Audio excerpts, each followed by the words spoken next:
Oh, hello there, and welcome to Phil Talks D20.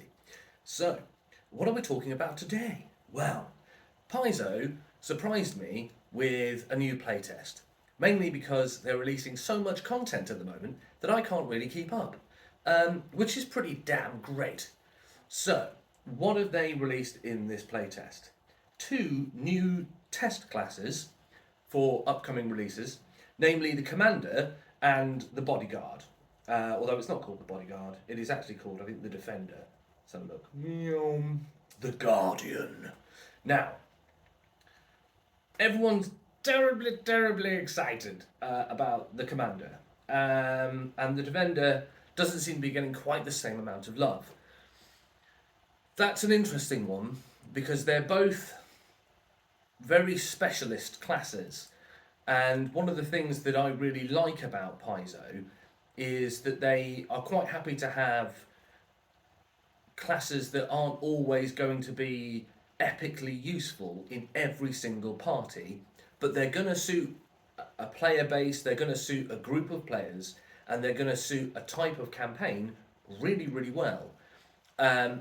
What I mean by that is going to be kind of seen more with the Guardian. The Commander is, if I'm honest with you, it feels like a martial spellcaster. And when I say a martial spellcaster, I mean that the spell-like abilities are very martial in the form of its orders. It is very much a party buffing, party supporting machine. It's very cool. I very much like it. So, key attribute for the Commander is intelligence. It's a secondary combatant. It's not a primary combatant, it's a support combatant. It's capable, it can handle its weaponry, it knows what it's doing, but its main role is to be second line, supporting primary combatants, and generally making the GM's life a misery with epic buffery of epic proportions, much to a GM's lamentations of his villainous NPCs that will be in a round suddenly devastated by something the Commander decides to do to them, which is great. Now, technically, I am a forever GM. I very rarely get to play as a player, but I love theory crafting classes. Try saying that after you've had 15 gin and tonics. So, the general process that we're going to go through is a quick look at some of the key points to emphasise what these classes are about. A rundown on saving throws, skills, attacks. For example, trained in simple martial and unarmed attacks is what the Commander gets. It gets 8 plus its con modifier hit points. So you can already see how it's not going to stand and bang, as they say, on the front line. But it is trained in all armours, so you can heavy armour yourself up, and you do get some pretty tasty abilities. So, the first and most important one is the banner.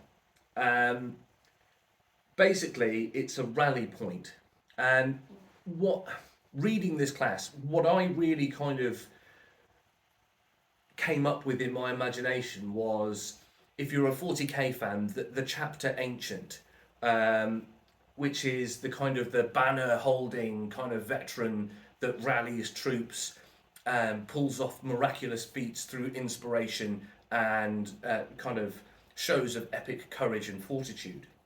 And the banner is this essentially, as long as your banner is visible and affixed to your weapon or worn attached to a pole alongside your backpack, as an example, you and all allies within 30 feet gain a +1 status bonus on will save DCs against fear effects. Pretty standard kind of stuff. Feels a bit kind of paladin-esque in its kind of aura of inspiration. You pause or resume this effect as part of any action you would typically use or stow or retrieve your banner, such as interacting to stow it. If your banner is destroyed or stolen, allies within 30 feet become frightened 1, which is quite nice. There is, in Napoleonic warfare, as a historical aside to this particular talking point, another kind of key point is that banners were incredibly important in kind of ye olden days combat. And having it have a negative as well as a positive is very, very good. I quite like that. The famous French losing their eagle at the Battle of Trafalgar, not Trafalgar, the Battle of, not even Agincourt. There's so many French battles, some of which they lost, where they lose their essentially standard, the flag that inspires and is the reason they're fighting, and it causes huge loss of morale and causes defeats and causes certain flanks to capitulate. It's a really important deal. So I think that's a really good little kind of not realistic but considered nod to the importance of a flag or banner. So the banner is kind of a key tool in this class's arsenal about how it deploys its buffs and debuffs. And we're going to have a quick look at some examples. So, one of the things that is quite interesting about this class is that it is a very versatile skills class as well as having these kind of combat focused abilities. So, looking at new tactics and how they've almost treated them like spells, which is why I made that reference to it being a, if you like, martial caster. Your time spent training, this is under the title Drilled Reactions. Your time spent training with your allies allows them to respond quickly and instinctively to your commands. Once per round, when you use a tactic, you can grant one ally of your choice, benefiting from the tactic, an extra reaction. This reaction has to be used for that tactic and is lost if not used. That's giving you a kind of formula of what this kind of party buffing system is going to work like. You gain shield block, so you can be, again, a very resilient kind of foe to face. Banner, shield, heavy armour. You can see how that's going to play out. If someone gets up to you, it's going to be a tough nut to crack. So, pinging down to where we get into the tactics. Mobility tactics, defensive retreat, costs you, as the caster, if you like, 2 actions, leaving you 1 remaining. You call a careful retreat. Signal all squad mates who can hear or see your signal. Each can immediately step up to 3 times as a free action. Each step must take them further away from at least one hostile creature they are observing, and can only take them closer to a hostile creature if doing so is the only way for them to move towards safety, such as if they're surrounded. Step being important because a step is a 5-foot movement that doesn't provoke attacks of opportunity, but they can take 3, so they can move up to 15 feet. Now that's pretty juicy. If things are not going your way, or you need to reposition people back and they don't want to waste movement on their turn doing it, because they want to do what? They want to focus on output. If that's a spellcaster, they're not burning movements to avoid attacks of opportunity on their turn, which means on their turn they can get on with casting Fireball in that 30-foot room you're all in and killing all of the enemy, and yourselves in the process, as is tradition with the Fireball spell. Now, Form Up is another example, and these are kind of the lower tier ones. Form Up is only 1 action. You will have 2 left as the commander, but you signal your team to move into position together. Signal all squad mates affected by your commander's banner, i.e. the people in that 30-foot radius. Each can immediately stride as a reaction, though each must end their movement inside your banner's aura. So essentially, an idea that kind of came up to my mind was, and I don't know why I chose dwarves, but I had this kind of visualization of a party of dwarves, all of whom had access to shields, as does the commander. You might have a champion, you might have a fighter, you might have a war priest cleric, that kind of a very aggro party, and they just wedge up into literally a line, clunked up next to each other, and then just set their shields. And you suddenly have this kind of little wall of resistance that the enemy will have to kind of try and break through. But in terms of getting everyone into a strategic position, again, you're granting your allies the ability to move at the cost of a reaction, which could be, how does that weigh up? But again, it's that thing about You're enabling your fighters, for example, to be able to be in a position to possibly make two reliable attacks and a third kind of Hail Mary attack or a raised shield on their turn without having to move into combat. You're constantly enabling players in the party to do more attacky violence, which is the name of the game if you want to overcome a combat where you have to deal more damage to your opponent than they deal to you to win. This class is very good at doing that. Can't be overlooked. Mountaineering training is a surprise because it's very specific. But again, if you look at military organisations and units, you quite have to have. It's quite common to find specialist troops that are skilled and adept at certain particular fields of warfare. You have to look at British Special Forces, where they do in the Royal Marines, they do mountain camp, where they do mountain warfare, they do cold weather training, they do jungle warfare training. These are all options that are kind of specialising troops to be experts in an environment. So again, it's kind of an interesting thing that they've put it in. Mountain training. Your instructions make it easier for you and your allies to scale dangerous surfaces. Signal all squad mates until the end of your next turn. You and each ally gains a climb speed of 20 feet. That's not to be sniffed at, and it only costs one action. It's specialised, it's unique, it's not going to always present itself as the optimum choice, but if you need it, it's game changing. And that's the thing with this class. This class has great flexibility. You have a limited amount of these that you can pick. These are not just willy-nilly. This is like a wizard spell book or prepared spells. You are limited in that way, where you're only able to have so many of these particular things in your arsenal at any one time. Retraining is an obvious way of fixing that, but it's not a quick solution. But just to give you an idea of how they're coming at this as an entity. Now, special. If you have this tactic prepared, you can use warfare law in place of athletics for checks you make to climb.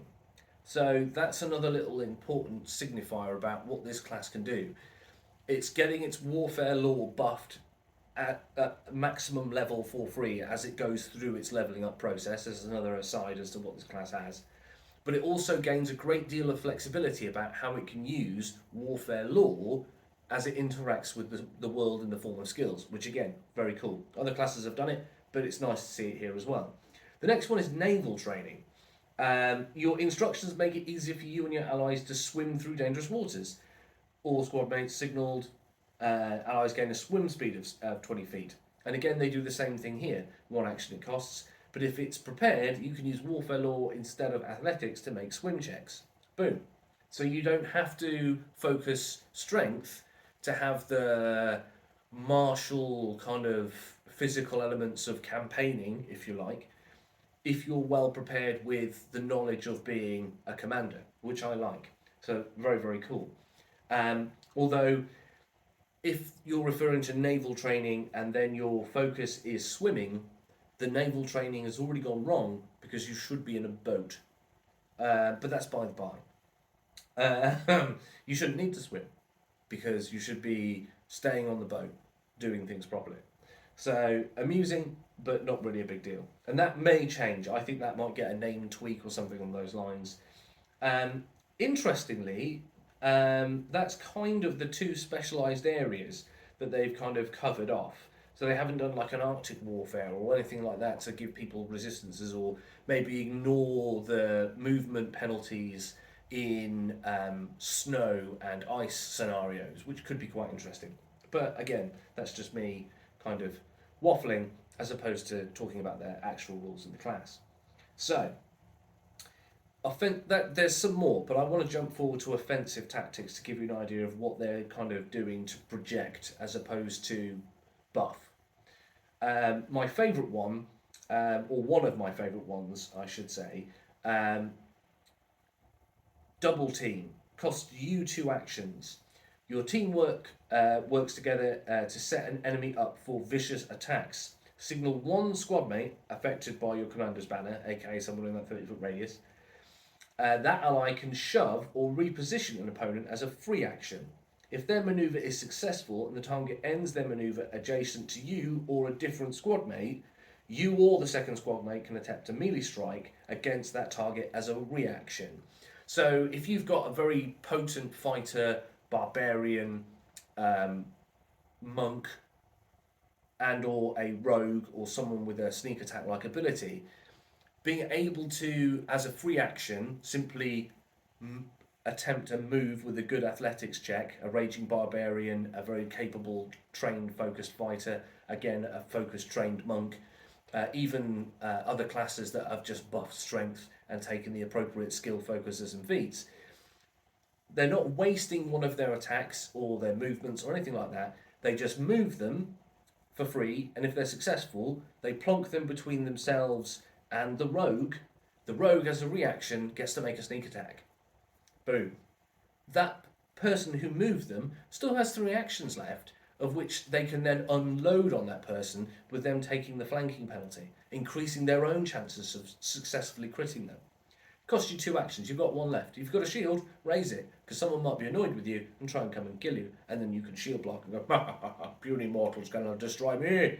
And Bob's your uncle. An example of how it can output as well as enable more damage. Very, very funky. Where was the cool? I think that's... here we go. Ready, aim, fire. Costs you 2 actions. There's another good example of output. You signal a volley of ranged attacks from your allies. Signal all squad mates affected by your banner. They can interact to swap a ranged weapon as a free action. Right? Interact to reload as a free action, and then attempt a range strike against an enemy that both you and they are observing as a reaction. So if you've got a whole... this is an important caveat, and a very, very good one. If your squad knows or has prepared, if one of your squad mates has a cantrip prepared with a range of 30 feet or more, they can cast it as a reaction targeting an enemy you or both them are observing. Blah, blah, blah, blah, blah, blah. So if you have a very capable ranged character, but then you also have across the party people that have also taken bows or crossbows or are gunslingers or are spellcasters, and all of them, the whole party have all got ranged weaponry, you can literally just go for 2 actions, everybody unload 1 full round of shooting at this target, let's put some damage on them.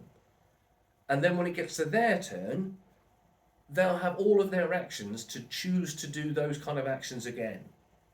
Like, Commander be fierce. Love it.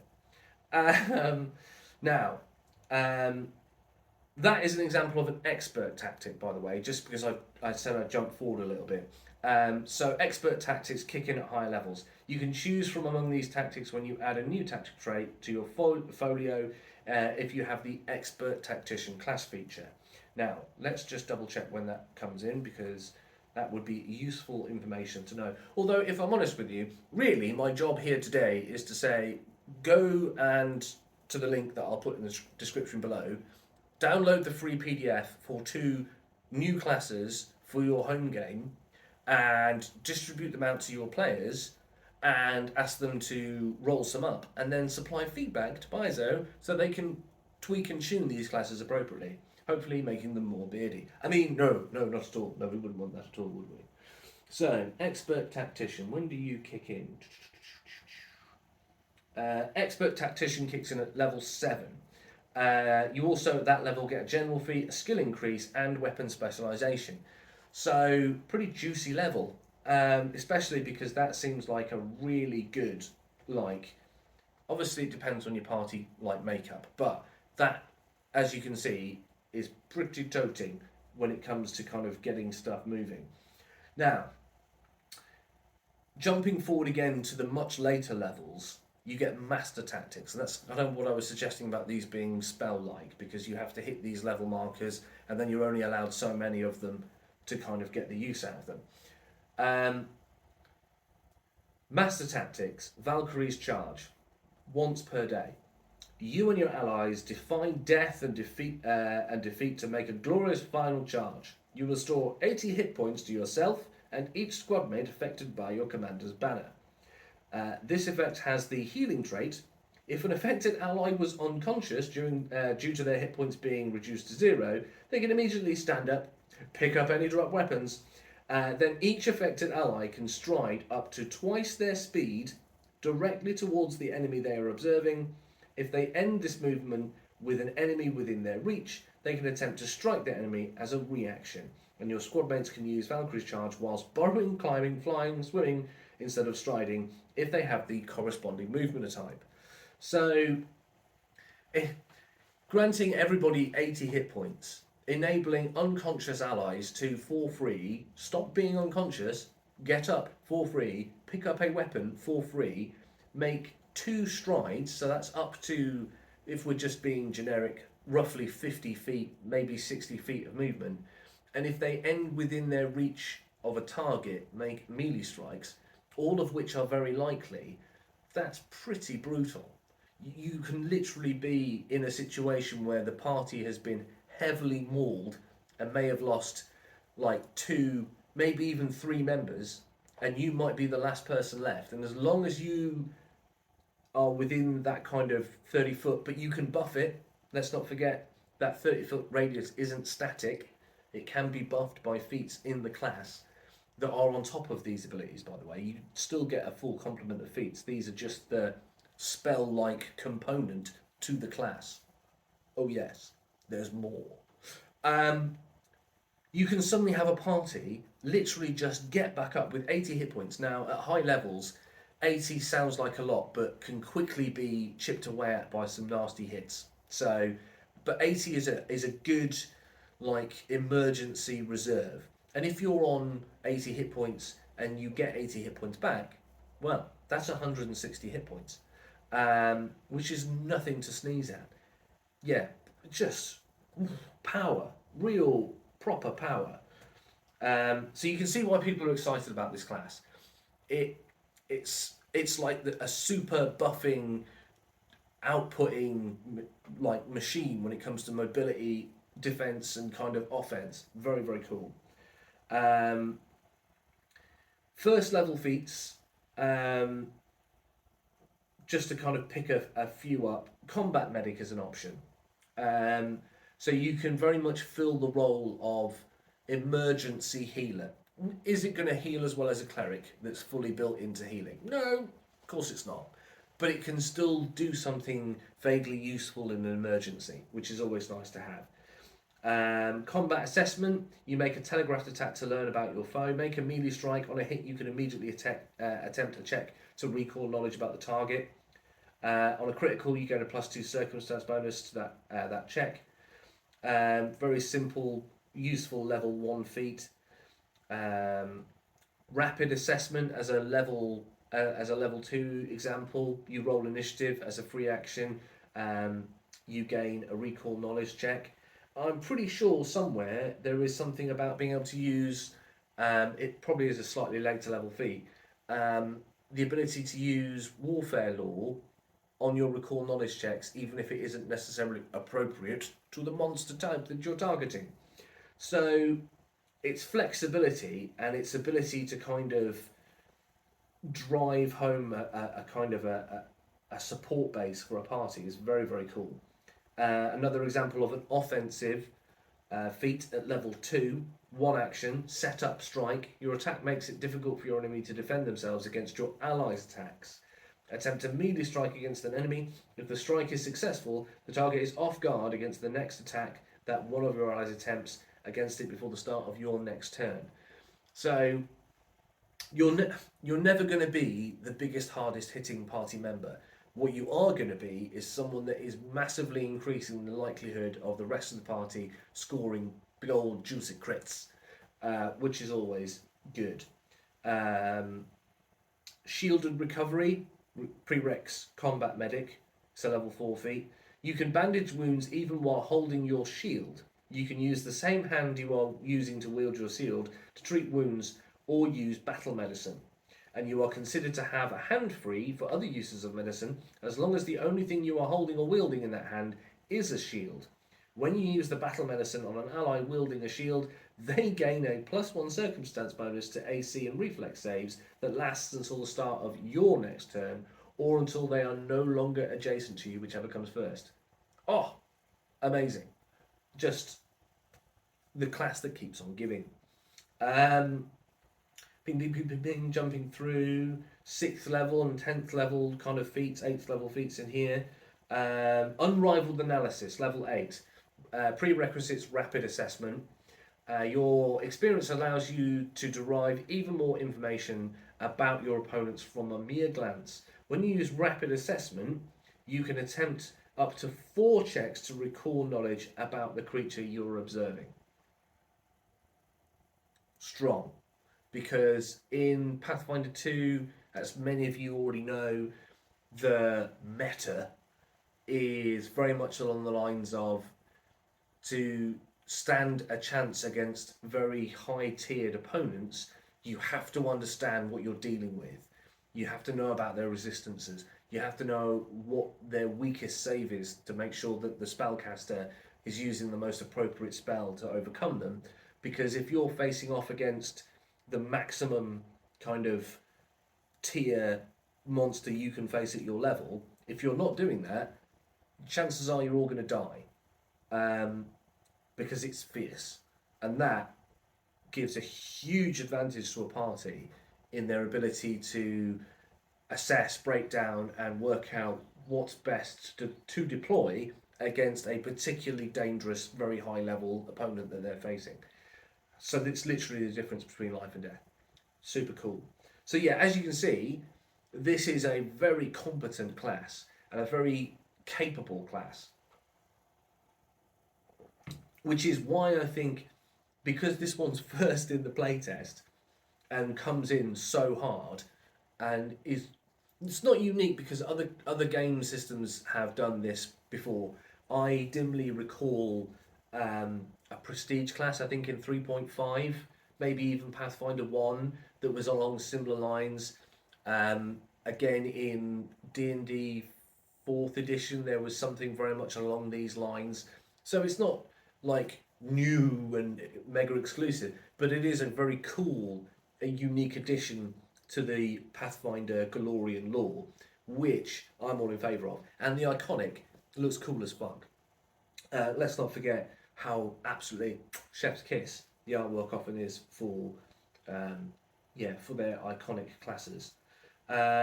So let's have a quick skim through. I'm not going to go into some of the high level feats. I think we're going to jump to Guardian because Guardian needs some review love, and I'm hoping I can give it some and not be too mean.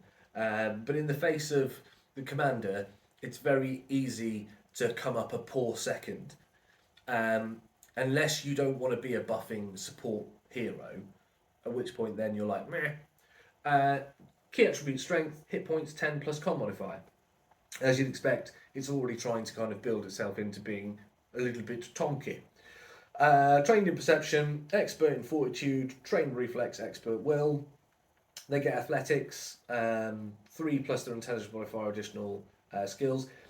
Interestingly, they're only trained in simple martial and unarmed weapons. They're trained in all armors again. They do get their armor proficiency buffed earlier than all of the classes, but they kind of slow back on the melee output, which is an odd decision. I think maybe they might just pull those two a bit closer together, and maybe just reverse them so that it's not quite so impactful on the output of the class. But that's by the by. I think, don't forget, these are going to be tweaked and changed as we've seen multiple times now from Paizo playtests. They will look at and consider feedback and genuinely make changes where obvious problems have been discovered. So that's the importance of downloading this playtest, playing it and feeding back to them. They can make changes. They will make changes if necessary. Okay, some example abilities from this. One of their kind of key functions is the taunt. I taunt you a second time. Taunt is often the best way to protect your allies. Um, you want the enemy to attack you instead of them. One action with an attention-seeking gesture, a cutting remark, or a threatening shout, you get an enemy to focus their ire on you. Even mindless creatures are drawn to your taunts. That's how annoying your taunts are. I would taunt you a second time. Creatures must be within 30 feet. They attempt a will save against your class DC. Regardless of the result, it is immune to your taunt until the beginning of your next turn. If you gesture, it gains the visual trait. If you speak or make noise, it gains the auditory trait. Your taunt must have one of those two traits, but that's quite good if you were silenced. You could still stick two fingers up. That would still annoy them, draw them in, and cause problems. Your reaction, intercept strike, an adjacent ally takes physical damage. You fling yourself in the way of oncoming harm to protect an ally. You take the damage instead of your ally, though thanks to your armour, you gain resistance to all damage against the triggered damage equal to 2 plus your level. So obviously at level 5, 7 points of damage reduction to kind of soften up the blow, so to speak, which is quite interesting. You also get shield block, not surprising at all, although you tend to make yourself the shield. So, on a taunt, let's jump back to that. If they critically succeed, oh hang on, let's just make sure I'm looking at the right bit. Yeah, I am. Critical success for them, they're unaffected. Success, until the beginning of your next turn, the creature gains a +2 circumstance bonus to attack rolls it makes against you and to its DCs to affect the target, effects that target you. For area effects, that the DC increases only for you, but takes a -1 circumstance penalty to attack rolls and DCs when taking hostile action against people that aren't you, effectively. Failure, as a success but -2. Critical failure, as a success but -3.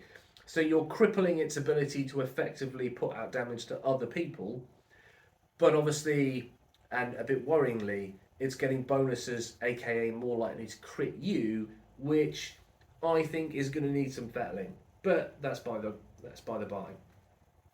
So threat technique is the next input. Whether you stop their worst attacks or strike them down for going after your allies, you know how to deal with targets of your taunts. Choose ferocious vengeance or mitigate harm. So, ferocious vengeance. Enemies that ignore your taunts take the brunt of your anger. You deal an additional 2 damage on strikes against creatures affected by your taunt if they take hostile action that doesn't include you as a target. This bonus lasts until the end of your turn. It increases by 2 at 9th and 16th level. That could probably do with a buff, but it's by the by. Mitigate harm. Obviously, one of these two you have to choose. You gain resistance to damage from critical hits made by a creature affected by your taunt. The resistance is equal to 2 plus half your level. This resistance increases by 2 at 5th, 11th, and 15th, which is the stronger option at the moment, and necessary because they are more likely to crit you. So that's kind of almost like you have to choose that option. But the concept is there, and they can tweak that without it being too drastic. I think the issue I have with Ferocious Vengeance, enemies that ignore your taunts, you deal an additional 2 damage. So on strikes against creatures affected by your taunt. So I think that the Ferocious Vengeance should be moved to a if they fail, as in if they pass the save against your taunt, you become angry and you get that bonus damage, but then you take a penalty to your armor class, like a rage, as like a counter kind of back, which would make more sense than having you taunt them and make them better at hitting you. Like, that's like a counter negative. Like, so those things can just be swapped around a little bit to make more sense. If your taunt fails, which is bad for you, then yes, you get more damage, but you're also easier to hit because you're not focused on being defensive, you're going on the offense, so you might take criticals. And then the mitigate harm, they should just put that in is if your taunt is successful, then you're just buffing up your ability to ignore damage, which is what they want this class to do. The flip of that is you're not going to be in a position to put out as much damage because you're blatantly going to have to always raise shield to be ready to shield block, because if you're getting focused, you can't just rely on just raw hit points alone. You're going to have a shield helping you, which is going to leave you with only 2 actions. Maybe you have to move, then make an attack. You're kind of reducing the damage output. So they're almost there. I think that would kind of fix that out. But anyway, moving on. Third level is a good example of how they're kind of trying to push in resilience. Tough to kill. The protectiveness of your armour ensures that even if you fall, you take longer to die. You gain the Die Hard General feat. If you already have the Die Hard General feat, you can retain it when you get Tough to Kill. The first time each day you're reduced. The first time each day you'd be reduced to dying 3 or higher, you instead stay at dying 2, which actually is pretty potent because you are very on the brink at dying 3. That's not where you want to be. But yeah, so they are building in resiliency to the class. Armour expertise, as I mentioned, kicks in at 5th level. So you go medium and heavy armor increase to expert, which is earlier than usual. Reflex expertise kicks in then as well. Reaction time at 7th level, you're always on the lookout for danger and can react to it in an instant. Your proficiency rank for perception increases to expert. It's an odd one. The class feels like it's supposed to be observing, ready to kind of be defensive, and they're not already an expert in perception. Whereas the commander is an expert in perception, where maybe it makes more sense for them to be reversed in that role, trained versus expert, but again, make them both expert, why not? Weapon expertise now kicks in at level 7, which is slightly later from memory, which is obviously the buff to hit rolls with the weapons that you're proficient with. Hang on, let's just jump down. So 15th level, legendary armor. You have become an almost impenetrable bulwark. Your proficiency ranks for medium and heavy armor increase to legendary. So again, it's kicking in early, which is fun. Unyielding resolve, also at 15th level. Like the armor you wear, you refuse to break. Your proficiency ranks for will saves increase. When you roll a success on a will save, you get a critical success instead. Greater weapon specialization then comes in at 17th, which is a little, again, behind.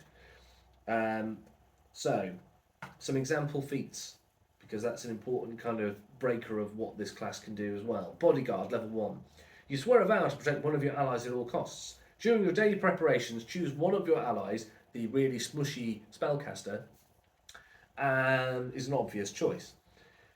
When you use intercept a strike against... hang on. Choose one of your allies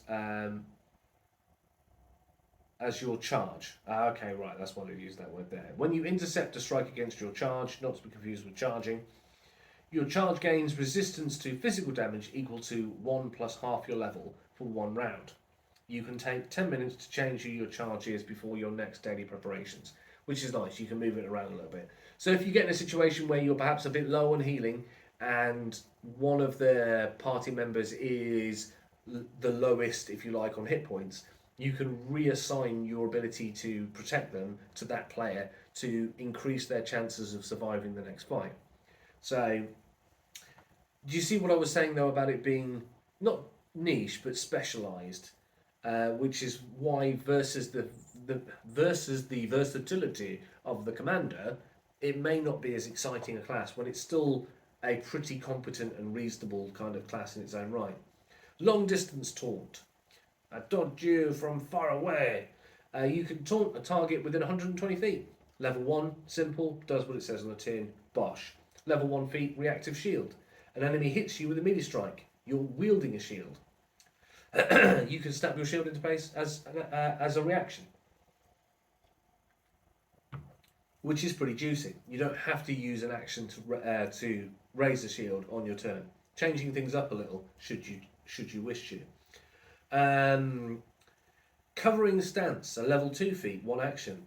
Just your presence on the field of battle protects nearby allies from harm. When you are in this stance, choose one ally adjacent to you at the end of your turn to gain the benefits of lesser cover. Until the start of your next turn, that ally loses its benefit if they move away from you. If you use intercept strike, that would harm. If you intercept a strike that would harm that ally, they are benefiting from your lesser cover. They can step as a free action. So you can kind of protect multiple people. So obviously there's that whole, this is the person that I'm specifically protecting. But with feats, you can still protect other people that you might be near, just not quite as well, which is interesting. So again, flexibility.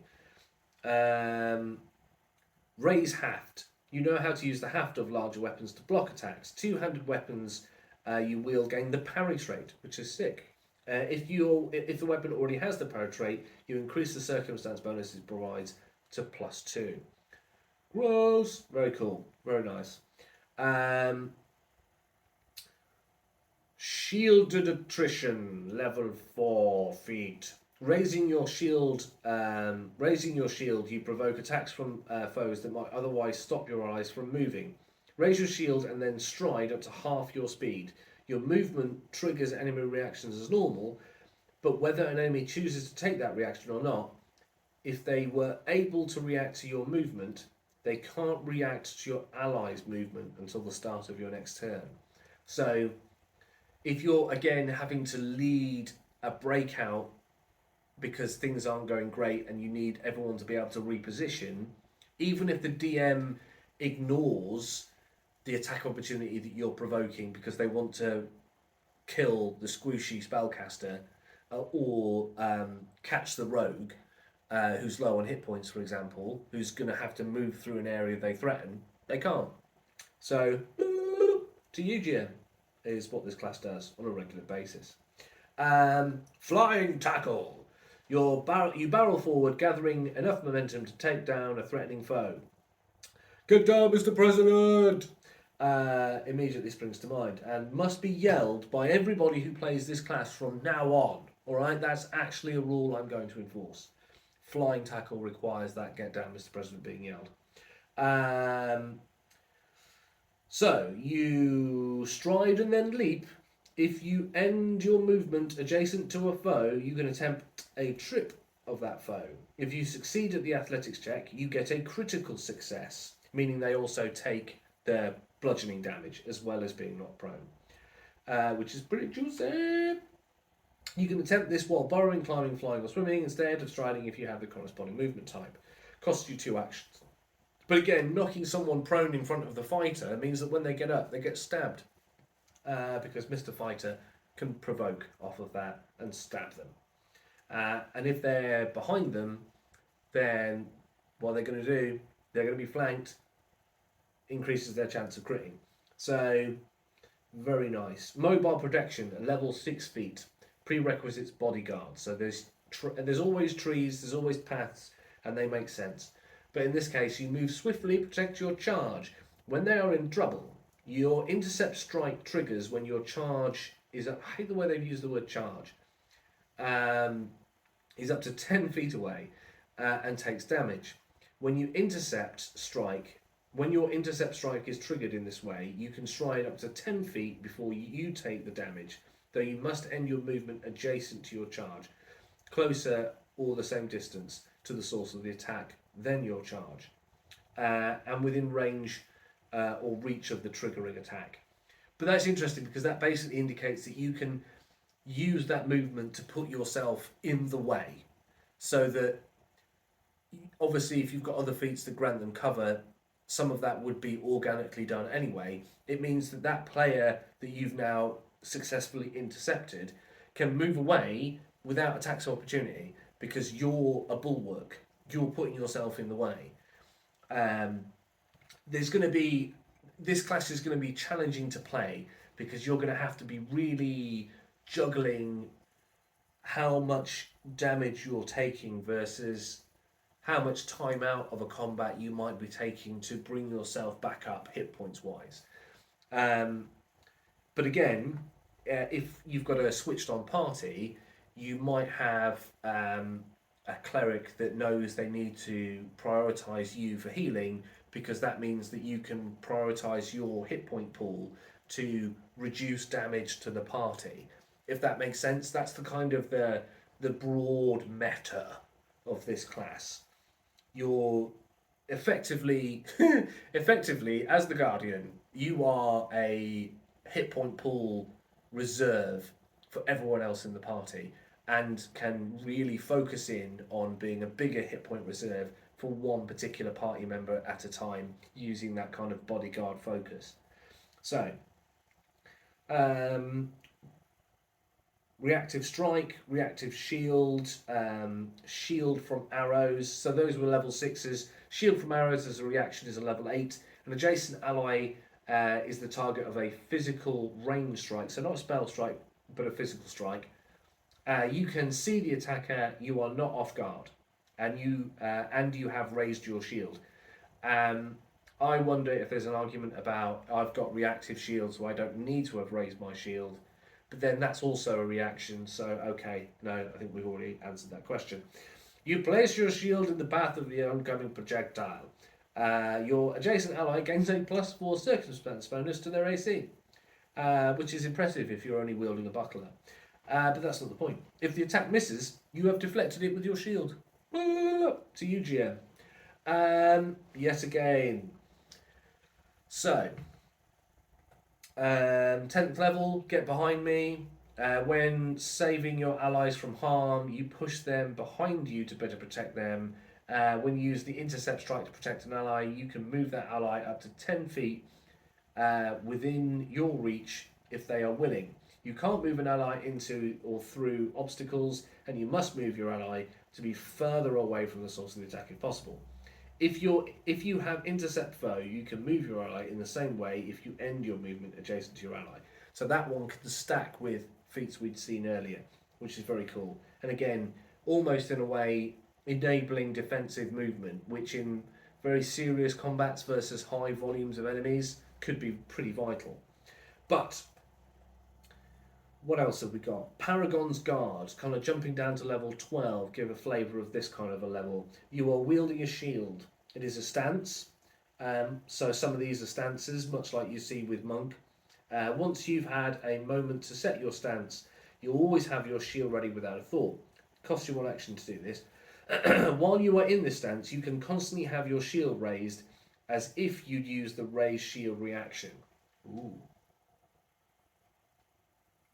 Okay, and obviously a stance perpetuates across turns. So your first thought is, oh well, it's costing me 1 action to raise a shield. It only costs me 1 action to raise a shield anyway. So why would I need this? But the important thing to remember is, normally you have to raise a shield every round because you have to keep it active. This stance is someone that's so well trained in shields that once they enter the stance, that's the 1 action spent. The shield stays raised for the duration of that stance, which can be as many turns as you need it to be, which is powerful because that means then second, third, fourth, fifth, sixth turn after you enter that stance, you've got 3 actions and your shield is always ready for those other abilities, like we saw with the intercept arrows as an example. You can see how this keys together. So there's a powerful defensive meta in this class, which is very important to understand and not just to overlook in the kind of the wow pow excitiness of the commander that we saw earlier. There is a powerful meta in this class, and I think there's a few little things that they can just tweak and edit, which I'm sure they will, to make it very, very cool. Like I said, I think they need to make it more, if you don't get your deliberately antagonistic defensive buffs off, you then get your damage buffs that cost you defense to kind of keep it competitive, because it's clearly a frontline fighter in the way that it's got 10 hit points, and the way that it's got like the ability to take weaponry and do useful stuff with it. I think that would be a cool way of looking at it. What else have we got? We're jumping up to 16th level. Or no, actually, let's have a look at this one. Blanket defense at 14th level. You are wielding a shield. You become a bulwark against your foe's attacks. This is 3 actions it's going to cost you. You and your allies raise a shield, which if we've got that defeat, we can enter a stance to do this in the previous turn. Until the beginning of your next turn, or until you no longer have your shield raised, each ally that ends their turn adjacent to you gains the benefit of your raised shield. You may shield block a hit targeting any adjacent ally, though unless you have multiple reactions, which you can get, you can shield block only once. If you're wielding a tower shield, any adjacent ally can take cover behind it to gain the increased bonus to armor class. So, perfect protection, level 18. You are wearing medium or heavy armor. It's the only prereq. Your armor protects you from the deadliest hits. Each time you're critically hit whilst wearing the required armor, attempt a DC 14 flat check. On a successful roll, it becomes a normal hit. Special. If your armor has the fortification rune, you only roll only one DC 12 flat check, or DC 10 if it's a greater fortification rune. Okay, right, that's fine. So it buffs and stacks with magic items. The ability for this class at high levels to potentially negate critical hits, which are at higher levels devastating, is powerful. Very powerful. Not to be overlooked. Yes, you have to get to 18th level, but at 18th level, that is a massively powerful ability. And yes, it's dependent on a role, but you're a defensive class. If you haven't got a fortification rune at that level, playing this class, like, you haven't thought about what you're doing with this class. So you're naturally going to have gotten that as soon as possible. At which point, looking at it from a perspective of a 50-50 chance to negate a critical is whoppingly cool. An example of a 16th level feat. Never! The idea that you would hurt your companions even when you've lost your reason is unthinkable. Each time you would strike an ally due to being confused or controlled, you can attempt another saving throw against the effect that caused you to become confused or controlled with a +4 circumstance bonus. Don't forget, you've also got a buffed will. They focused on that as a save. So again, statistically, you're going to be quite potent at resisting these kind of effects. And this is really doubling down on that. Failing or critically failing this additional save doesn't increase the effect's duration. If you would end the condition due to this save, you don't make the strike, and you take any remaining actions during your turn as normal. Powerful. Very cool. So, like I said, I think a lot of people haven't been as excited by the Guardian, which is a shame, because it's got a very unique defensive, powerful tank meta to it, which I think some people definitely really enjoy. The iconic artwork is fab. Very, very cool. And I just think a couple of little tweaks, which I'm sure they're going to make. I'd be amazed if they don't make tweaks to this class. I'd be surprised if they don't make tweaks to Commander as well, because there's some stuff that's quite strong and almost like the necessary, you have to choose this because it's so damn cool, versus some of the other stuff we were just a bit like, yeah, why would I take that when I'm confronted with this monstrously overpowered behemoth of a feature? So I think both will see some tweaks, but they are going to be great additions to the game. And I think the fact that you can literally just go and download them for free now as a PDF and just throw them into your home game or your first kind of new game that you might be planning is, and what Paizo do best. So well done, Paizo. 2 great potential classes coming in the near distant future. Get amongst it, play test them, link down below, and enjoy the rest of your day. Hopefully, I should be back making videos slightly more regularly, and let's keep the channel going. Peace out, stay safe, stay well, and I will catch you on the next one.